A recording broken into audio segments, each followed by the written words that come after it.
this morning is going to be somewhat apropos to that. Before we get into the message, though, some of you will appreciate this first slide. I wish I could say that I can't relate to this particular slide, but sad fact is I can. So,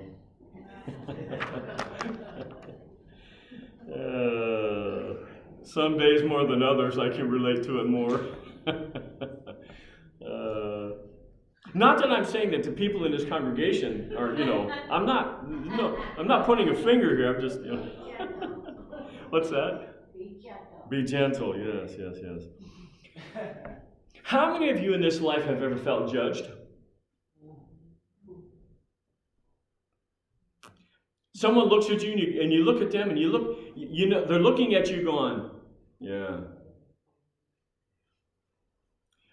I know I've used this illustration before, but if I was to go to Lowe's today dressed like this, I'm treated differently. Well, it depends. If I'm going into the tool area and those kind of things, if it's a work day and I've got like Adam's shirt on, then you're treated. Hey, this guy's a contractor. He's a laborer, so we got to treat these guys good because they buy our tools. But if you go into some places and you're not dressed very good, they look at you like, great, now what? Right off the bat, you are assessed by your appearance. That goes on all the time, and we do the same thing.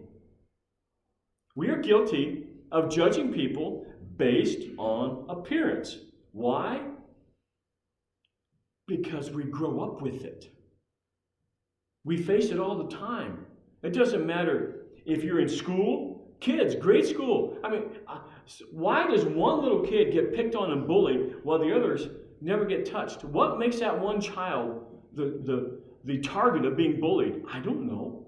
But somehow it just works out where one child is bullied and another one is not. So, let's read together this passage out of Matthew chapter 7. If you have a Bible, you can turn there. But if not, we're going to look at this passage. And we're going to deal with, we've talked about it before, but I again want to remind us, 2 or 3 weeks ago we talked about we need to be salt. Last week we talked about we need to be light. Salt and light. We need to be the ones who are influencing society around us because of the Word of God in our lives, the Spirit of God in us, the power of God that's in us by His presence. How that works, it's just God. When people say, how can you explain that? How can I explain air moving? Explain the universe. You can explain how God dwells in us by Spirit. But the fact is we know that His presence is in us. And we have the power to do and to think and to be the right people. We have the power to do that. But sometimes we fail. Sometimes we mess up. We are not always what we need to be as far as salt and light. But if we're going to ask God to really begin to influence the society around us as we are planning more and praying more and more, and hopefully next week, well, it won't be next week, a couple weeks, I'm going to have another video on the return and more information about, because that's coming up here soon. It's going to be happening in Washington. And the prayer emphasis that's going to be in our nation to bring us back to those humble roots of trusting and believing and resting in God. So this is the third one in that salt light. And now we're looking at judging because we do it all the time. We do it for every reason under the sun. Problem is we don't often recognize that we're even doing it. Matthew chapter 7. Judge not that you be not judged. So let's just break that down real quick. How often are you allowed to judge? Okay. How often? Don't answer this one. How often do we judge? Thank you for that testimony, Sherry. If you didn't hear it, I'll help her out. Almost all the time, we do. No, you spoke for all of us. I know. We do. We're commanded not to. Judge not. Why? Do we really pay attention to those next several words? Why are we not to judge? What's it say? If we choose to judge, what's going to happen to us? We will be judged. Do you believe that? Do you believe that the God of creation is true or is he a liar? If he's a liar, then don't worry about it. If he's true and you choose to judge people, guess what? You are setting yourself up. You are, Jim, you'll appreciate this, you're putting a target right here and saying, God, get me. He grabs his bow. We're saying, okay, God, some of you remember the Far Side joke where there was a deer that had a bullseye, and the thing was, what a bummer of a birthmark, Well, that's what we do. We set ourselves up. We say, okay, God, I know you're going to get me, but I'm going to judge anyway because it's fun. It makes me feel better about myself, whatever. He says, judge not, because you will be judged. Then listen to this. For with what judgment ye judge, how critical are you in your judgment of other people? The more critical you are in your judgment of other people, guess what? God says, okay, I'm holding you accountable to that same standard. Keep going, keep going. You're getting yourself deeper and deeper into this. Ho, how far are you going to go? How much judgment do you want me to bring on you? Read about the Old Testament. Read about Israel and Judah. They kept saying, oh, God, they just kept getting, God had to bring enemies in to judge them all the time because they just didn't pay attention. Judge not that you be not judged, because you will be judged by that same measure. It's going to be measured to you again. And then look at this question. And why beholdest thou the mote, or the splinter in your brother's eye? Why?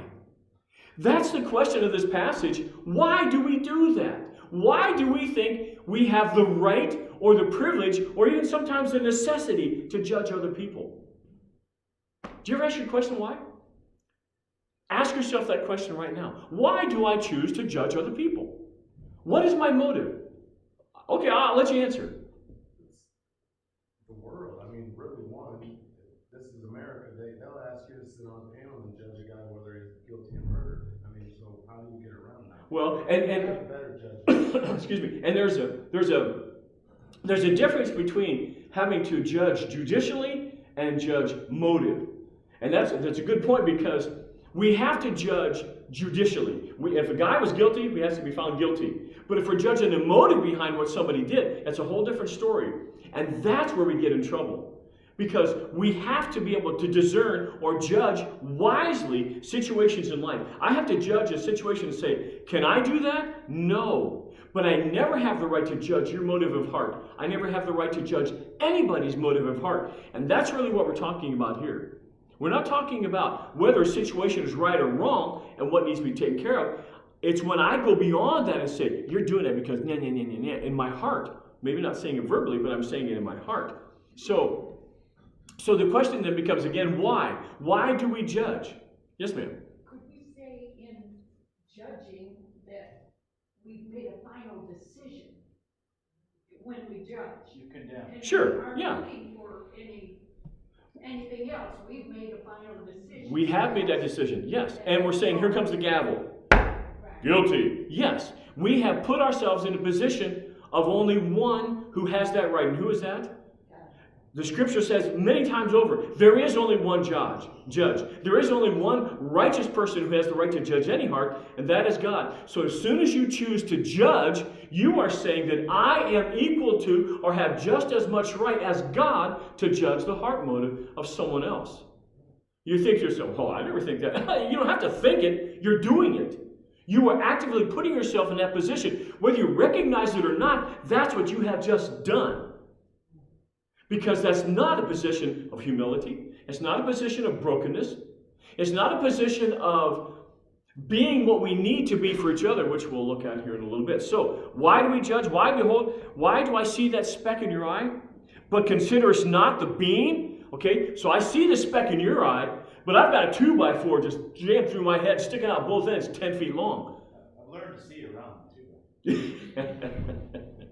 Yeah, that's right. We do. Hey, I still have one good eye, What he means is, yeah, we got the 2x4, but I don't need to see my own faults because yours are worse than mine. And that's exactly again what we're saying. I believe I have faults, but your faults are far worse than mine, so I have the right to judge your faults because mine are tiny compared to your gross, egregious sins against God, We exalt ourselves to this really foolish position. But consider us not the beam that is in thine own. So then he asks, how can you say to your brother, let me pull that little speck out of your eye, when you don't consider that every time you turn, the beam in your own eye is knocking him in the head? Have you ever tried to counsel someone and they look at you like, who do you think you are? And if they do have that attitude, some of it could be that they're just upset and they're feeling judged or criticized. But most of the time it's like, wait a minute.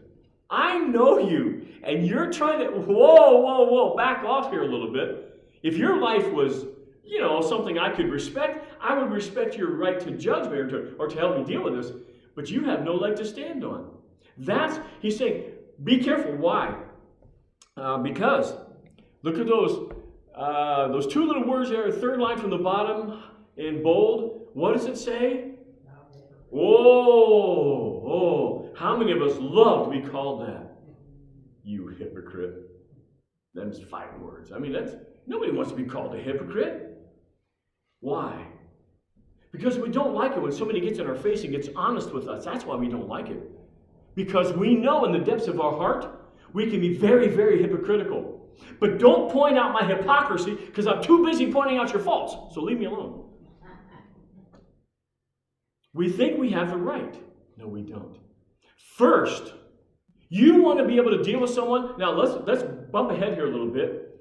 Then, so there is a caveat to this. There's a other side of the coin. Then thou shalt see clearly to cast out. You may see a need in another person's life, which goes back to what Galatians 6 talks about it. You see someone overtaken in a fault, you which are spiritual, restore such a one. In the spirit of meekness, considering yourself. What's that mean? Make sure that when you go to this person, you're not the hypocrite who's been living a lie, but you go to that person because you think you're holier than thou and better than they are, so you have the right to judge them. No. First, consider what's going on with you. Cast the beam out of your own eye. There's got to be a humility and a brokenness and a sensitivity and a heart position in my life before God that I recognize I too am needy. No one has arrived. There may be people struggling. Of course, we all struggle in this life. And there may be something that I'm doing in my life, I don't even recognize it. It may go on a day after day after day, and I don't even have a clue that I'm treating people this way or acting this way in public even. I just don't see it. I don't know it. I am kind of what Dan said. I'm blind. I still have one good eye. And I've come to the point where I've learned how to ignore this beam that is sticking out of my eye.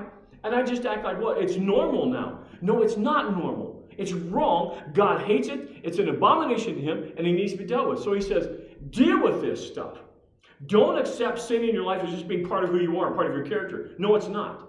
It's an offense toward God. He wants it out. So in humility and brokenness, we go before him. We cry out, God, forgive me. Because I guarantee you, the more often you do that, the less likely you will be to want to point something out to somebody, because you're going to so consider yourself, you're going to be thinking, I don't know about this. I know this is here. I need to really be right with God before I say anything. Maybe I need to take someone else with me so that I have the right attitude, whatever, however you want to deal with it. You're going to be much more sensitive in trying to deal with other people, because when you are in a bow the knee, when you are in a humble, broken position before God, you know what you see? When you're in that position before God, what do you see in your own life? What do you see about your own life? Somebody give me one word. When you're in that humble, broken position, and you're crying out, God, kind of like the guy in the corner, forgive me, how's it go? The one guy, be merciful to me, the sinner. Yeah. What do you think about yourself? I'll give you one simple phrase here. Ugh. When you really see yourself before God for who you are, it's not pleasant. What's that? Woe is me, Isaiah. Woe is me. I'm a man of unclean lips. Because when we really recognize who we are, we realize that in this life, in my flesh, what's it say? Dwells no good thing. The heart, deceitful, desperately wicked. Who can know it? Paul, the things that I know I shouldn't do, I do, but the things I know I should be doing, I don't do. Oh, wretched man that I am. Paul knew we struggle with those old nature things because that's who we are. But when we allow God to work in our lives, when we do get humbled and broken before him, and he brings us to the knee, then I begin to see you in a totally different light because I see how desperately I need the mercy and grace of God, and that's what I'm going to want to give to you. I'm not going to come to you with a judgmental attitude. I'm going to come to you recognizing that, who am I? God just poured himself out on me. God just gave me what I don't deserve. Who am I to judge? I have to go to you and say, hey, I want you to know the same grace, the same mercy, the same love, the same goodness of God that he just poured out to me. I want you to know the same thing. Not judgment, not criticism, not coming to you thinking I'm anything, coming to you realizing I am nothing, but we have a God who wants to be glorified. We have a God who wants to be honored. Let's make sure we do that. Then, when we've done, then you see clearly to cast it out. We live in a morally relativistic society right now. And what that means is it's kind of the idea that what the mass has agreed, what the masses have agreed is moral, is right. Case in point, you know what I'm talking about there, abortion. The society has decided that morally it is okay, it is right, it is a person's right, a woman's right to take this child's life before it ever sees the light of day. That's morally relativistic. It's wrong. It's an abomination to God. He hates it. It's saying, I am God. I can take life in my hands and do with it what I want. But it goes further back than that. It is saying, I have the right to take this child because I have the right to act morally how I want to. And morally, I do not have to protect myself. I do not have to preserve myself for that person who will be my mate. I don't have to do that. I can live any way I want to. If I want to live the life of an animal and just treat my body as if it's just an animal desire, then I should be able to do that. And if a child is born out, well then, or a child's conceived out of that, then I have the right to take. That's morally relativistic. And God hates that.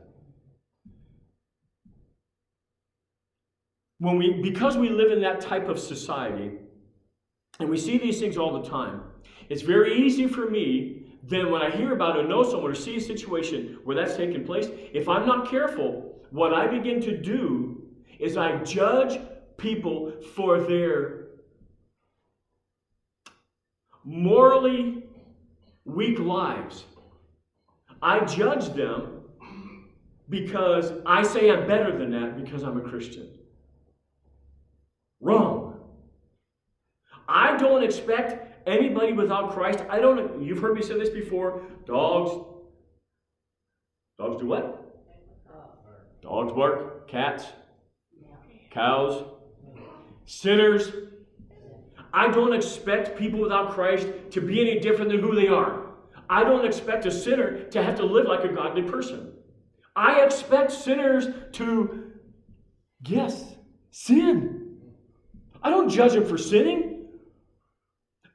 When we visited our grandkids, and Amaya wanted attention, you know what she did? To the top of her lungs, and for minutes on end. I'm not joking. I had her outside one time walking. Amber was gone, Dana was gone, and it must have been lunchtime, sometime, whatever it was for her. I don't know what it was. But she was telling me it was time for attention. For 20 minutes. And I'm not, probably longer now, I'm sizing it down. For 20 minutes, I'm walking this little girl outside. She is screaming to the top of her lungs. Neighbors are walking out and they're looking at me, smiling, laughing. I'm going, yeah, well, you know. I'm afraid I can't meet this little child's need right now other than walk her around. But every once in a while she would stop. She had to get breath. Man, I'm going, okay, little girl, I know, blah, blah, I'm talking, I'm just, 20 minutes, nonstop, screaming. I don't see how she could do it. All I know is when she started eating, she was gone. She was so worn out, she was tired. She was history. She wore herself out. I didn't expect her to do anything different than that. Why? Because that's what babies do. I can't judge the world for being what it is. And especially in the climate we've got going on right now, I mean, you watch the news and the media and all that stuff, and politics, and oh my goodness, and COVID, and it was funny the other day. He said, I realized that I have to be careful because he was in Lowe's and some guy comes walking in without a mask on, and Adam goes, hey, what's the deal here? I got mine on, where's your mask? If I got to wear one, so do you. And he said, whoa, whoa, whoa, whoa. He said, here I'm a guy, I hate these masks. I've got one on. I'm mad at this guy. So I said, I found myself getting caught up in that whole thing of judging. How quickly? We don't realize we're doing it, and we do it all the time because it is quite natural to us. So we have to be very, very careful in this society as we see these things that we don't get caught up in that and feel like we have the right to judge because, well, we're church people. We're righteous. So these ungodly people, we have the right. No, you don't have a right to judge. You don't have the right to do anything. You have a responsibility to pray. And you can challenge people. Nothing wrong with that. You can challenge people's thinking. You can ask questions.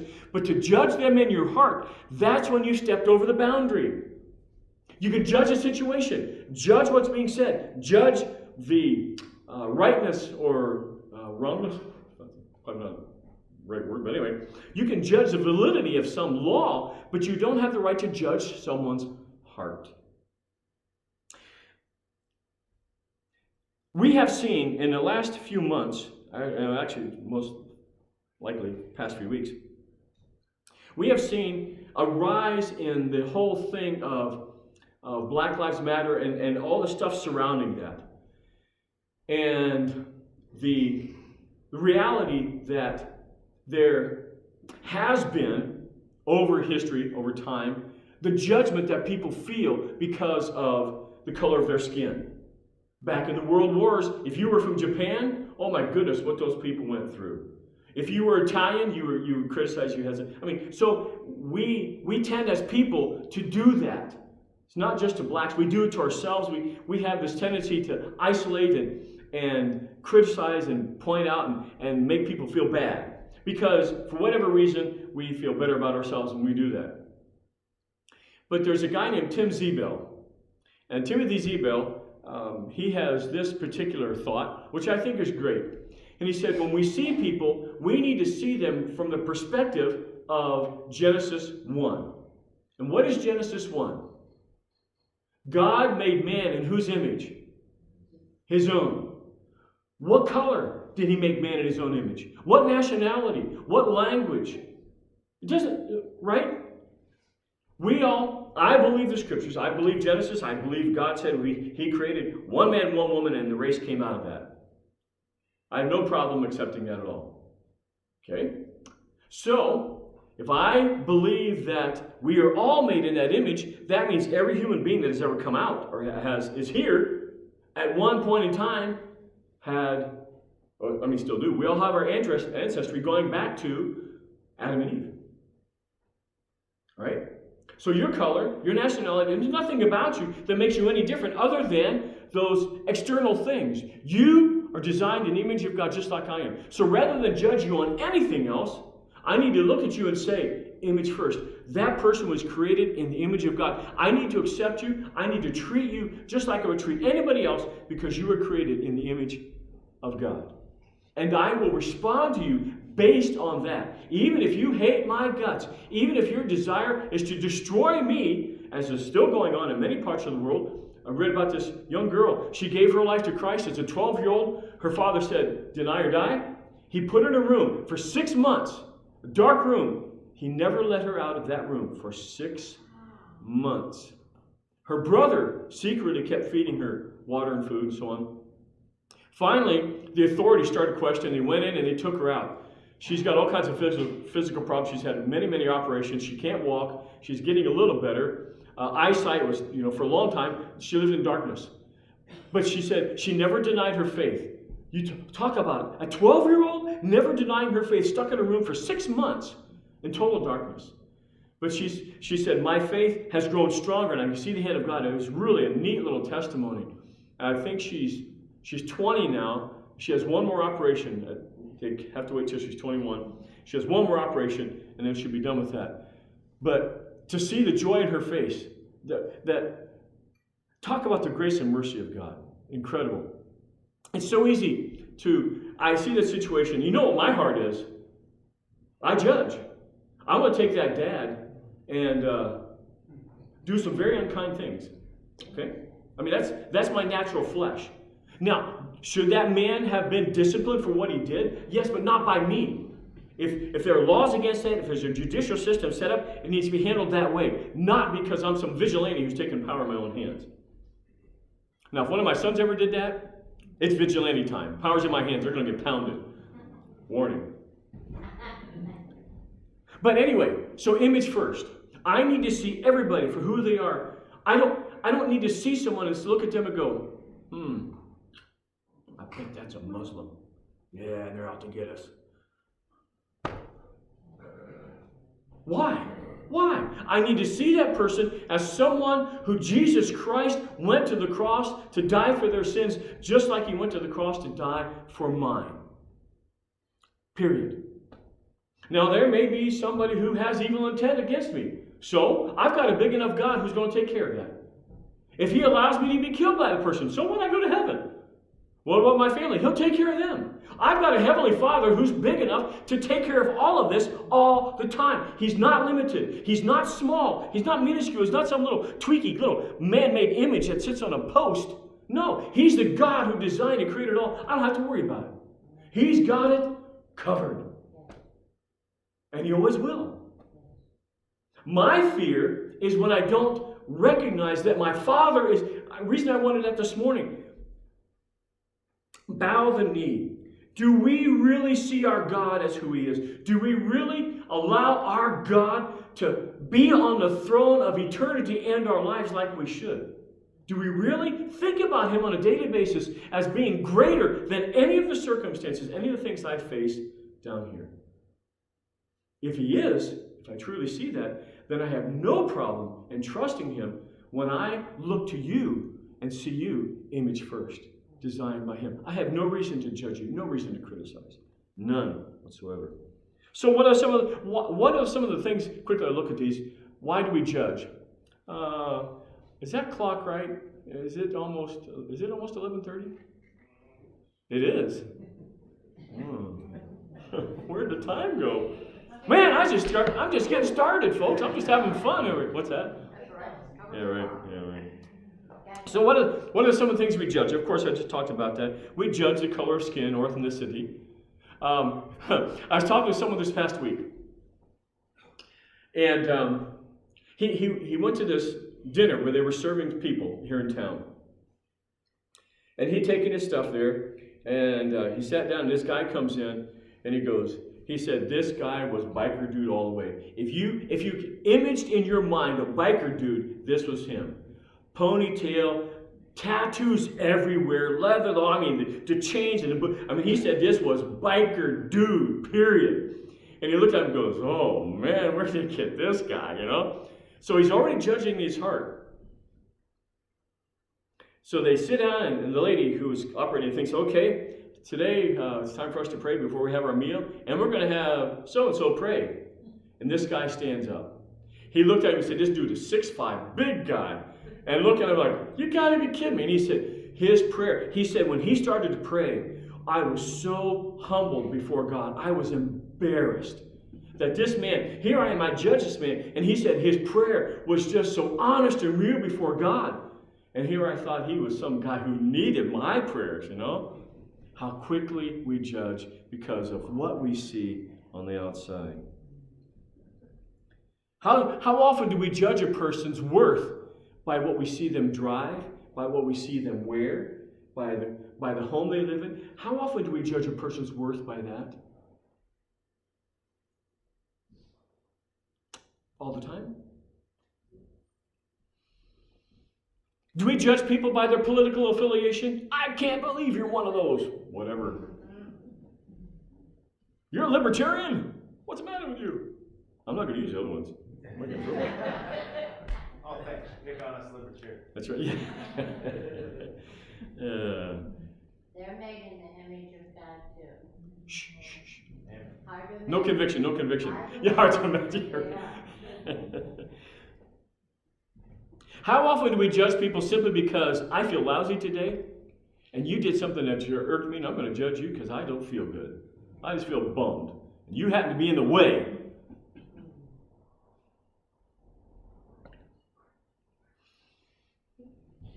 How often have you judged someone because they received commendation.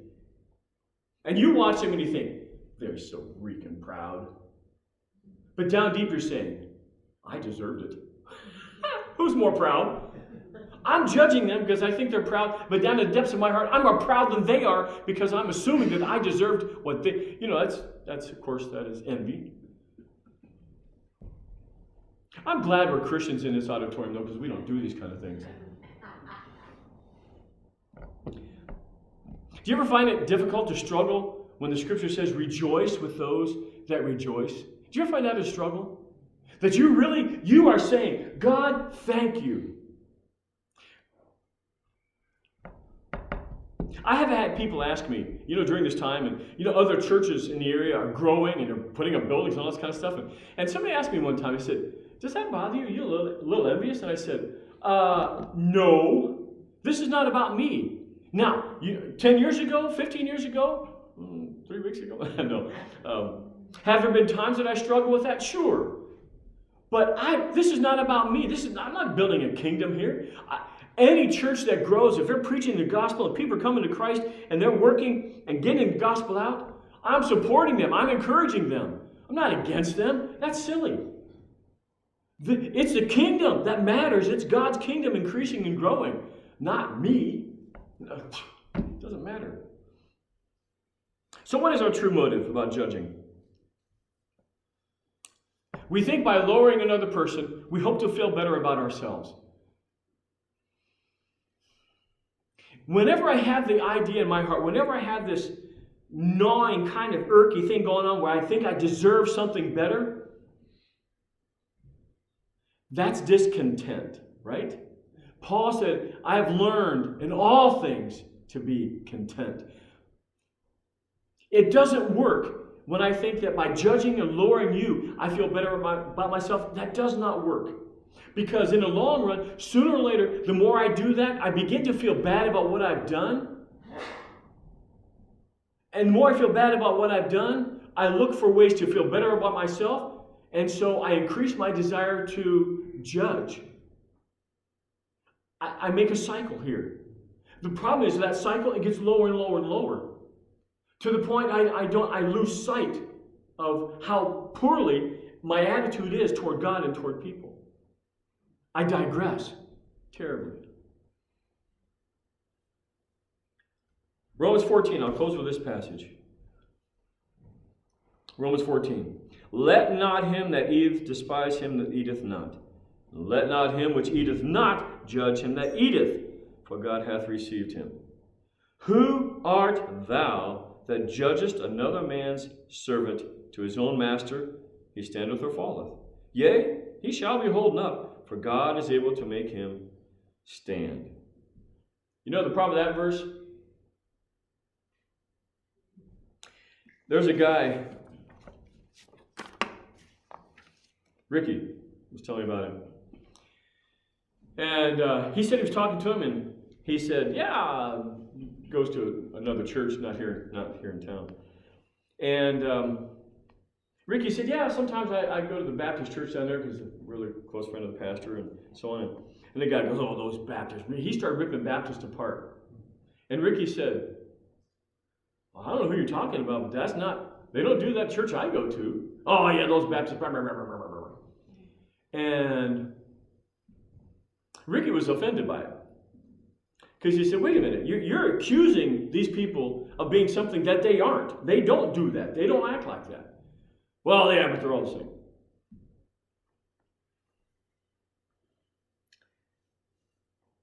When we allow ourselves,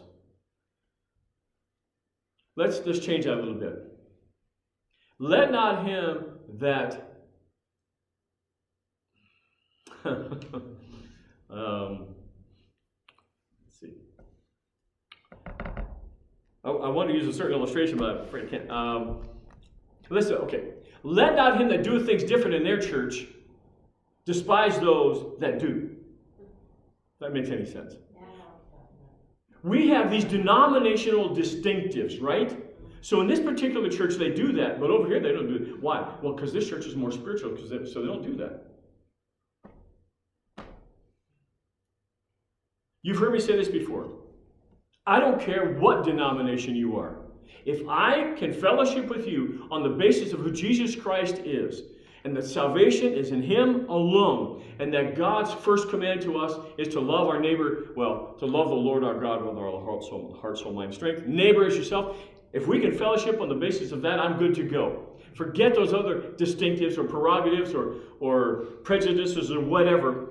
If we can avoid those, I'll fellowship with you. If you're going to start bringing up that stuff, okay, I'm out of here. I need to go someplace else. I don't have time to argue those things that, okay, they do make a difference, but they don't make a difference as far as my personal relationship with God through Christ. So I don't want to get involved in those things. And yet we do. So one of the areas that we are so guilty of, I'll put it this way. I have a relative that condemns any church over one particular issue. It doesn't matter if this particular issue is, if this church allows that, bad news. Wrong. Just plain wrong.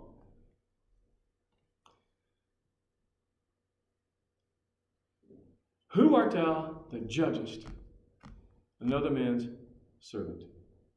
I am not responsible for what another pastor teaches in his church. I'm not. I'm responsible to this congregation to be faithful to the Lord and to His Word. What they teach over there, what they're going to teach, what those people hear, that's between them and God. I have no right to judge those denominational distinctives. None. That's God's business. Besides that, I believe when we get to heaven, there's going to be an awful lot. We're going to get up there and we're going to go, oh, that makes sense now. I guess we had that one kind of, Yep. Father, this is an area of life that we struggle with because our humanness is, when we believe something, when we've accepted something, when we have something that's close to us and really fast to our heart, we kind of get this idea that it's okay to judge others, but that's wrong. As we finish up this message another time, we have to be so careful. I don't want to be judged the same way that I have the tendency to judge others. I don't want to be held to that standard. Whew. In my own mind, I put that standard way too high. I don't want to be held to that. I can't achieve that. How foolish I am to think that others should be held to something that I am not myself. Forgive me, Father. Throughout this week, as we go about our business, God, if some of those thoughts come across our mind, I'm asking you by your Spirit to grab us, as my dad used to, they say, by the nape of the neck, and say, boy, settle down. Excuse me, I ask you to do that. So, right now, as you're praying, I'm asking you, however you want to pray that, God, I don't want to be the judge. Well, I do, but I know that's wrong. So I don't want to be judged by you. So, Father, please give me that grace to be sensitive. And when I do begin to have that attitude, may I listen to your Spirit and stop. Not go, well, that's just me. No. To be sensitive to what God is saying and choose to obey and not step over into that attitude of judgment and criticism, thinking that I'm good enough that I can do that. I can judge no man's heart. I don't care who they are. I don't care what they've done. I can judge no man's heart. Only God can do that. God, may we be found faithful this week in areas like that to obey you for your glory. Thank you. We come to you through your Son. May we honor you this week. Amen. Thanks, folks. Glad you could come today, and you are